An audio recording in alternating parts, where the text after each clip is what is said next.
네, 안녕하셨습니까? 반갑습니다.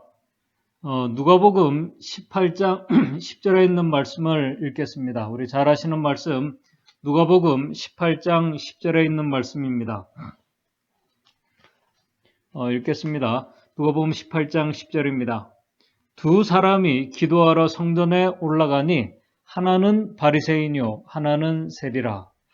오늘 이 말씀 두 예배자에 대한 예수님의 비유를 우리 모든 성도님들께서는 잘 아십니다. 오늘 이 시간 잘 아시는 예수님의 그 두 예배자에 대한 비유를 통해서 하나님께서 받으실 만한 예배와 그 기도자들, 응답받는 기도자들이 어떠한 자들인지 오늘 우리 성경과 증언의 말씀을 가지고 같이 살펴보면서 교훈을 얻고자 합니다. 이 세상에서는 참 종파를 초월해서 하나님께 예배하러 나오는 자들 참 많이 있습니다. 그러나 그 예배하러 나오는 자들 우리 성경과 증언의 말씀에 비추어 보게 되면은 딱 두 그룹입니다. 어떠한 이유로 하나님께 나오든지 오늘 이 말씀처럼 바리새인과 세리처럼 두 부류의 사람들이 하나님 앞에 예배하러 나옵니다. 오늘 이 말씀이 우리 재림 성도들에게 중요한 이유가 있습니다. 그것은 마지막 하나님의 백성들도 결국 참으로 하나님 앞에 경배하느냐 그렇지 않느냐로 결국 갈라서게 될 것이기 때문에 그렇습니다. 먼저 두 예배자의 모습을 간략하게 정리하면서 오늘 말씀을 시작하겠습니다. 먼저 잘 아시는 이 바리새인들과 같은 부류의 예배자들입니다. 누가복음 18장 11절 12절에 이렇게 말씀합니다. 바리새인은 서서 따로 기도하여 가로되 하나님이여 나는 다른 사람들 곧 토색, 불의, 간음하는 자들과 같지 아니하고 이 세류와 같지 아니함을 감사하나이다. 12절 나는 일주일에 2번씩 금식하고 또 소득의 11조를 드리나이다 하고 실물교훈에는 이 부류에 속한 자들을 한마디로 이렇게 정의합니다. 하나님 앞에 예배하러 나오는 사람들의 이 부류의 사람들의 예배하러 나오는 목적은 인정받기 위해서입니다. 또 이 부류에 속한 사람들은 자신의 이런 이 모범적인 이 신앙을 모본으로 보여주기 위해서라고 말하고 있습니다. 근데 이 모든 것들을 우리 실물교훈 증언의 말씀에는 한마디로 이기적인 동기와 목적이라고 이렇게 말하고 있습니다. 예배하러 나오는 목적 자체가 잘못된 것입니다. 그렇기 때문에 이 예배자의 이 감사하는 기도의 내용을 보게 되면은 내가 다른 사람들과 같지 않음을 감사합니다. 일주일에 2번씩 금식하는 사람들 일반적인 사람이 아닙니다. 토색, 불의, 간음하는 것 그런 자들과 같지 않다는 것입니다. 이런 예배자들의 기준은 하나님께서 하신 일이 아니라 철저하게 사람들의 행동입니다. 신앙의 믿음과 이 믿음의 평가, 사람의 이 품성을 보는 이 기준이 예수님이 아니라 사람들과 비교합니다. 사람들에게서 나오는 의로운 행위들을 기준으로 해서 감사하다, 그렇지 않다가 됩니다. 불의, 간음, 세례와 같지 않다는 것입니다. 그렇기 때문에 이런 예배자들은 자신도 모르게 이 바리새인처럼 나는 세리와 같지 않다고 말하면서 자신도 모르게 다른 사람들의 그 잘못됨과 허물들과 잘못을 판단하고 참소하게 됩니다. 본문의 말씀처럼 멸시합니다. 율법을 범하는 자들이라고 비난합니다. 그런 자들은 실물교훈 151쪽에는 이런 정신으로 하나님 앞에 예배하는 자들은 이런 정신을 가지고서는 결코 하나님과 교통할 수 없었다라고 이렇게 말하고 있습니다. 그러므로 이 바리새인은 하나님의 아무런 축복도 받지 못하고 집으로 돌아갔다라고 말합니다. 이와 반대로 세리는 누가복음 18장 13절에 세리는 멀리 서서 감히 눈을 하늘을 우러러 보지 못하고 다만 가슴을 치며 가로되 하나님이여 불쌍히 여기옵소서 나는 죄인이로소이다 하였느니라. 이 세리에 속하는 이 불의의 예배자는 인정하기 싫지만은 제일 먼저 자신이 아주 처절한 죄인이라는 사실을 깊이 인식하는 예배자입니다. 이런 예배자는 자신과 그 다른 사람들, 다른 예배자들과 함께 예배 드릴 자격조차 자신이 그런 자격을 가지고 있다고 생각하지 않는 자들입니다. 그래서 누가복음 18장 13절에 보게 되면은 다른 예배자들과 그들과 멀리 떨어져서 한 구석에서 참 다행인 것은 그럼에도 불구하고 감히 눈을 들어 하늘을 우러러 보지 못하고 그들이 가슴을 치며 예배하러 나와서 기도하고 있다는 사실입니다. 정말 자신이 죄인으로 생각했기 때문에 다른 사람들이 자신을 멸시하는 눈으로 보고 있는 것을 알고 있는 자들입니다. 또한 하나님 앞에 그 어떤 것도 자신이 내세울 만한 것이 없다는 사실을 알고 절망하면서 하나님께 호소하는 자들입니다. 다른 사람과 절대 비교하지 않습니다. 오로지 자신의 죄를 깨닫고 자신의 죄에 압도된 가운데 홀로 하나님 앞에 두려움과 떨림으로 서 있는 자들입니다. 이런 예배자의 유일한 소원은 자신이 제사함을 받고 마음에 참된 평안을 얻는 것입니다. 바로 이 일을 위해서 하나님의 자비와 그 하나님의 그 사랑에 하나님의 자비에 의지하는 자입니다. 마태복음 5장에 심령이 가난한 자들이 바로 이런 부류에 속한 예배자들이라고 말하고 있습니다. 하나님께서 받아주시는 예배자의 모습입니다. 그런 예배자를 하나님께서 의롭다고 여기십니다. 그런 자의 기도를 응답해 주십니다. 여러 가지 이유를 가지고 하나님을 찾아오는 자들 중에 이런 이 자신의 사실을 깊이 깨닫고 아는 자들, 이 사실을 깊이 깨달은 자들, 그래서 하나님의 자비를 아주 간절하게 붙잡는 그런 자들이 혹시 이 세상에서 의학적으로 치료받을 수 없는 질병을 가지고 신음하고 있다 할지라도 영육간에 병들었다 할지라도 결국은 하나님의 응답을 받을 자들이라는 사실입니다. 그런 자들을 하나님께서 결코 내치지 않고 그런 간구를 하나님께서 들어주시고 도와주시겠다고 성경과 증언의 말씀은 말하고 있습니다. 오늘 하나님 앞에 예배하러 나온 오늘 우리 믿음의 성도님들, 저와 여러분들은 이 두 예배자 가운데 어디에 속한 부류의 예배자라고 생각하십니까? 증언의 말씀에는 안타깝게도 많은 그리스도인들이 이 바리새인들과 같은 부류에 속한 자들이라고 말합니다. 우리 신물권 152쪽에 보게 되면은 예수님의 제자인 베드로도 바리새인들과 같은 예배자에 비유하고 있습니다. 베드로도 자신은 다른 사람과 같지 않다고 생각하는 사람이었습니다. 사실 이런 정신은 많은 그리스도인들이 오늘 저도 포함이 됩니다. 우리가 자신도 모르게 은연중에 가지고 있는 우리 신앙의 모습 가운데 한 부분입니다. 그렇다면 사실을 본인도 모르게 내가 이런 부류에 속하고 있다는 사실은 자신도 모르게 그것을 인정하는 모습이 있는데 그것은 뭐냐면은 다른 사람에 대한 이 비평과 비난과 불신. 안타깝지만은 이런 부류에 속한 예배자입니다. 베드로가 어떻게 바리새인들과 같은 예배자인가? 우리 마가복음 14장 27절에 보게 되면은 예수님께서 잡히시던 날 그 저녁에 예수님께서 제자들에게 너희들이 다 나를 버리고 도망할 것이라고 말씀하십니다. 그렇게 예고하십니다. 그때 베드로가 예수님에게 말합니다. 다른 제자들은 다 버릴지라도 나는 그렇지 않을 것입니다. 베드로의 이 말은 진심이었습니다. 그러나 본인의 진심과 이 확신, 자아가 얼마나 위험한지 본인이 모르고 있었습니다. 베드로는 예수를 부인하리라고는 그 부인하라는 그 시련이 와도 본인은 그렇지 않을 것이라고 그가 확신했습니다. 나는 다른 제자들과 분명히 다르다고 그는 그렇게 믿었습니다.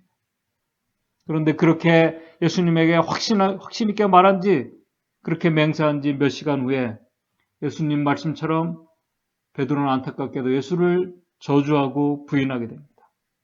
그리고 다구는 소리를 듣고 예수님께서 하신 말씀을 기억하면서 베드로는 아주 놀라움과 이 충격 속에 뒤를 돌아보면서 그런 자신을 그런 자신을 동정과 사랑과 안타까움으로 보시는 예수님의 눈과 마주치게 됩니다.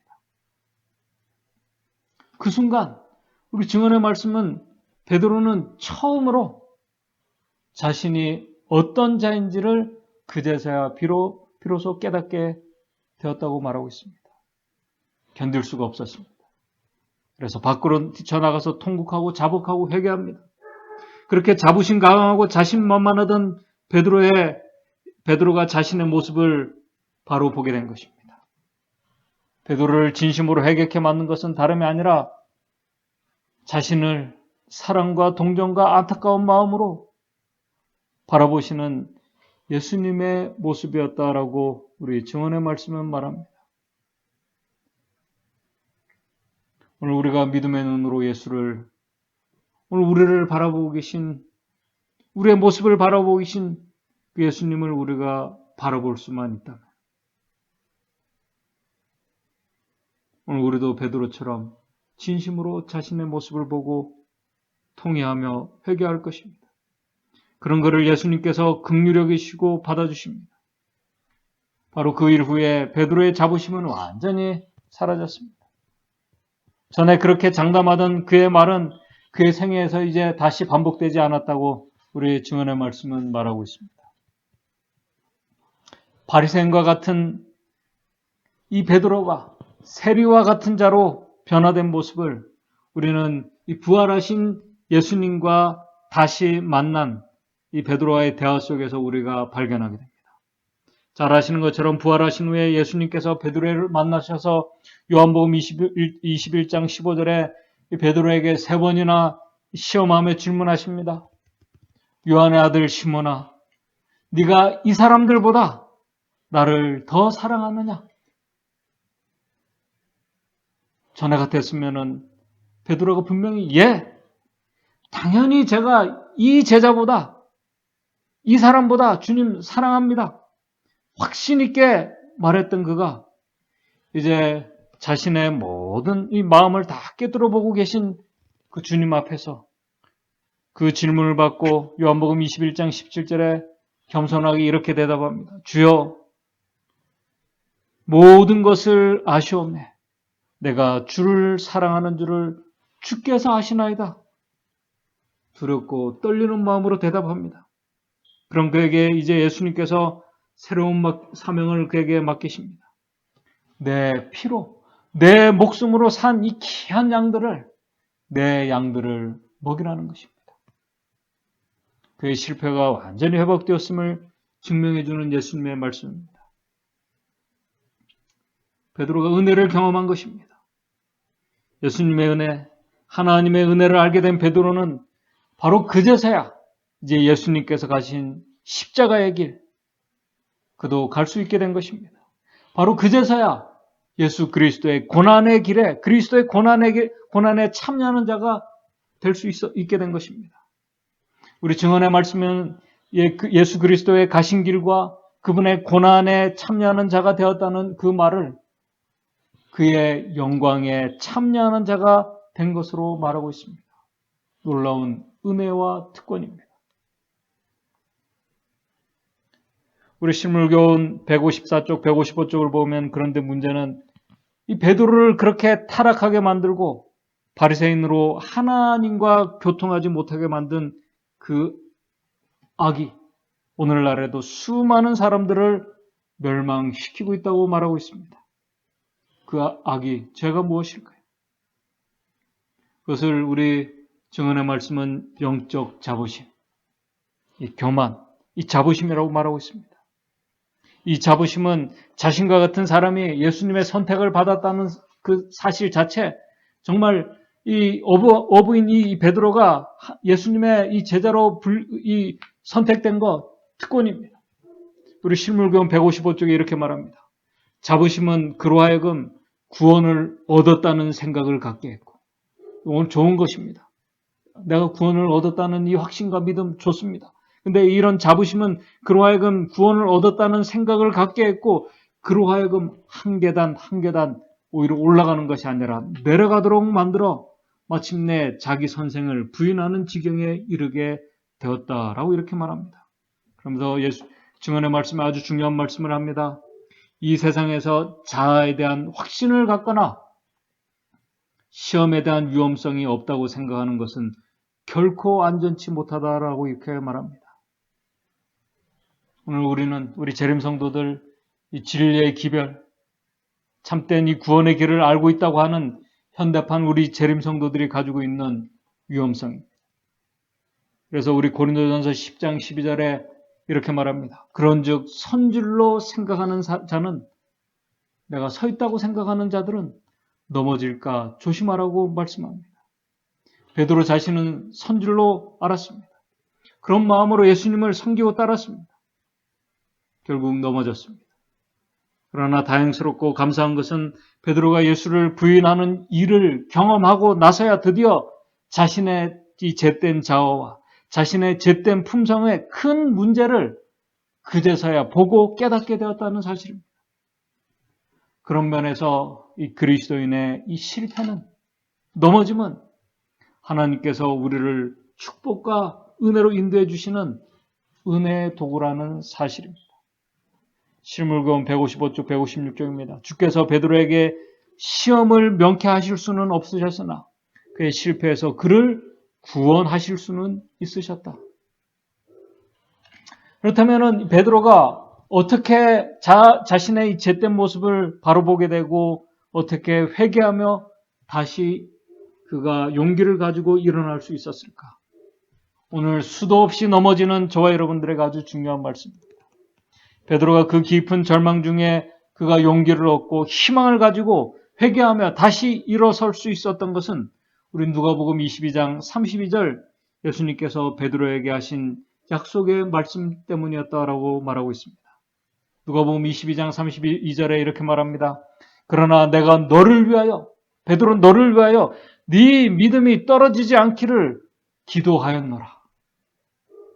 몇 시간 뒤에도 말을 뒤집어 엎고 정말 내가 예수님을 결코 부인하지 않겠다고 자만하던 그 베드로가 바로 몇 시간 후에 그 말을 뒤집어 엎고 예수를 부인할 걸 아시는 그 예수님께서 그런 베드로의 믿음을 위해서 기도하고 계신다는 예수의 말씀이 그의 마음속에 깊이 새겨져 있었기 때문에 베드로는 그 예수님의 그 약속의 말씀에 용기를 얻었고 그 약속의 말씀에 희망을 가지고 다시 일어날 수가 있었다고 증언의 말씀은 기록하고 있습니다.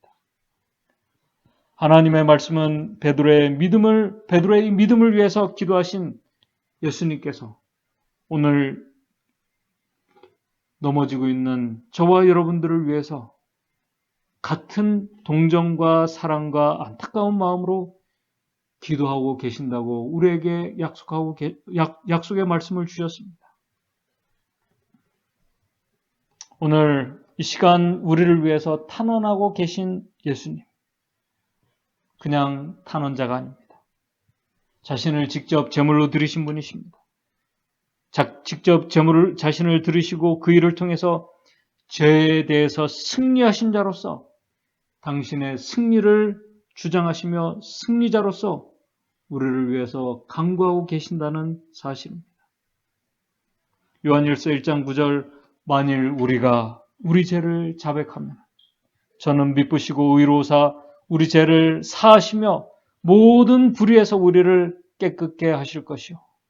놀라운 은혜의 약속을 우리에게 주셨습니다. 오늘 이제 바로 여기에서 제일 중요한 것 하나를 살피면서 오늘 말씀을 좀 정리하고자 합니다. 오늘 우리에게 중요한 것은 오늘 우리도 베드로처럼 오늘 우리도 세리처럼 우리 자신이 이 잿된 자아를 우리가 바로 보고 알아야 되는데, 문제는 이 세상의 사람들은 자신의 문제를, 자신의 허물을 자신의 스스로는 깨달을 수 있는 사람이 이 세상에는 아무도 없다는 사실이 문제입니다. 우리 신물교훈 158쪽에 이렇게 말하고 있습니다. 아무도 자기의 허물을 스스로 깨달을 수 없다. 아무도. 문제가 바로 여기 있습니다. 아무도 자기의 허물을 스스로 깨달을 수 없다. 왜요? 만물보다 거짓되고 심히 부패한 것은 마음이라. 누가 능히 이를 알려. 오늘 이 세상의 사람들은 근본적으로 부패한 마음, 잿된 본성을 가지고 있는 자들은 결코 자신의 적나라한 모습을 볼 수도 없고 깨달을 수도 없다는 사실입니다. 그렇기 때문에 우리 증언의 말씀에는 많은 그리스도인들이, 하나님을 믿고 예수를 믿는다고 하는 그리스도인들이 마음에서 나오는 겸손 없이, 정말 진정한 예수님의 겸손 없이 그렇게 예수님을 믿는다고 하면서 심령이 가난하다고 이야기하면서도 사실은 마음속에 자기의 의의를 자랑하려고 하는 그런 정신으로 신앙을 하고 있다고 우리 증언의 말씀은 말하고 있습니다.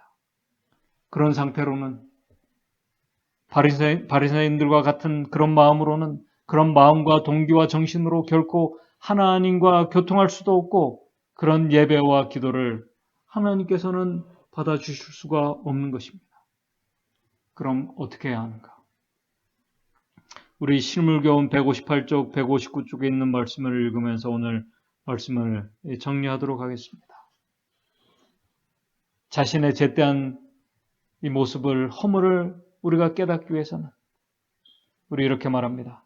자신에 대한 진정한 우리 자신의 모습의 상태를 우리가 알 수 있는 유일한 하나의 방법은, 우리 자신을 보고 깨달을 수 있는 유일한 방법은 그리스도를 쳐다보는 것이다. 왜 우리가 예수 그리스도를 바라봐야 되는지 말씀하고 있습니다. 사람들이 자기의 의의를 그처럼 높이는 까닭은 그리스도를 알지 못하기 때문이다. 예수 그리스도를 알고 자신의 모습을 아는 사람은 결코 자기 의의를 높이지 않습니다. 우리가 그분의 순결하심과 탁월하심을 깊이 생각할 때 우리 자신의 연약함과 가난함과 결점들을 있는 그대로 보게 될 것이다. 우리는 우리 자신이 다른 모든 죄인들과 마찬가지로 스스로 의롭다는 두루마기를 입고 있으며 아무 소망도 없이 잃어버린 바 된 자들임을 우리가 보게 될 것이라는 사실입니다. 우리가 만일 구원을 얻게 된다면 그것은 우리 자신의 선행으로 되는 것이 아니라 오직 하나님의 무한하신 은혜로 말미암아 되는 것임을 알게 될 것이다.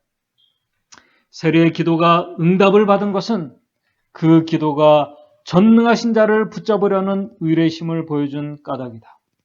세리의 생각에는 자기 자신은 하나님 앞에 아무것도 아니요 오직 수치스러운 존재일 뿐이었다. 하나님을 찾는 모든 사람들도 이러한 자세를 가져야 한다. 오늘 우리가 어떠한 마음으로 하나님 앞에 예배하러 나와야 될지를 말씀합니다. 믿음, 곧 자신을 의지하는 마음을 버리는 믿음으로 주님께 간구하는 궁핍한 자들은 무한하신 능력을 붙잡아야 한다. 오늘 우리 자신의 모습을 보고 깨달을 수 없는 우리 자신의 이 처절한 이 모습을 보고 깨달을 수 있는 유일한 길은 십자가에 달리신 하나님의 아들을 우리가 정말 믿음의 눈으로 쳐다볼 때 그 앞에서 그런 자들만이 잿된 자아를 발견하고 그 자아를 십자가에 내려놓고 은혜와 자비를 간구하게 될 것입니다. 그런 자들의 예배를 하나님께서 받아주실 것입니다. 이제 159쪽의 신물교훈에 있는 말씀을 읽으면서 마치겠습니다. 이와 같이 자아를 포기하는 일은 우리 이 잿된 자아를 포기하는 일은 그리스도인 생애를 처음 시작할 때만 할 것이 아니라, 우리가 처음 시작할 때만 하는 것이 아니라 천국을 향해 걸어가는, 우리가 하늘을 향해 걸어가는 매 발걸음마다 거듭되어야 한다. 우리의 모든 선행은 우리 자신 밖에서 오늘 우리가 하는 모든 선한 행위와 그 동기와 이런 모든 것들은 우리 안에서 오는 것이 아니라 우리 밖에서 오는 능력에 달려있다. 그러므로 항상 마음으로부터 하나님을 찾는 일과 끊임없이 간절한 마음으로 죄를 통회하고 자복하는 일과 하나님 앞에서 심령을 낮추는 일이 있어야 한다. 끊임없이 자신을 부인하는 동시에 끊임없이 그리스도를 의지할 때만 우리는 안전하게 걸어갈 수 있다라고 이렇게 말하고 있습니다. 이런 마음과 이런 예배자, 하나님께서 그런 예배를 받아주시고 그런 겸손하게 하나님 앞에 간구하는 자들의 기도를 응답해 주실 것입니다. 저와 여러분들이 이런 하나님의 은혜와 자비를 우리 모두가 경험하는 자들이 되기를 바라면서 오늘 말씀을 마치도록 하겠습니다. 기도하겠습니다. 하늘에 계신 하나님 아버지, 우리 자신이 어떤 자들인지 저희들은 잘 모릅니다. 우리 주님 앞에서, 이 십자가 앞에서 우리 자신이 정말 어떠한 자들인지를 깊이 우리가 깨닫게 하여 주시옵소서. 우리의 잿된 자아와 모든 것들이 십자가 앞에서 바로 보고 깨닫고 거기서 우리가 벗어날 수 없는 자들임을 깨닫고 우리의 이 잿된 자아를 십자가에 내려놓을 수 있는 우리 믿음의 성도들 될 수 있도록 도와주셔서 바로 그곳에서 하나님의 자비와 은혜를 우리가 깊이 경험하는 우리 믿음의 성도들 될 수 있도록 도와주시옵소서. 이 일은 우리 그리스도인 우리 생애에서 한 번 일어나는 것이 아니라 매일, 매 순간, 매 걸음마다 우리가 하늘까지 이르는 그 과정 속에서 반복됨을 우리가 깊이 깨닫고 끊임없이 주님을 바라보고 주님을 붙잡고 의지하며 살아가는 우리 믿음의 성도들 될 수 있도록 주님 인도해 주시옵소서. 예수님의 이름으로 기도드리옵나이다.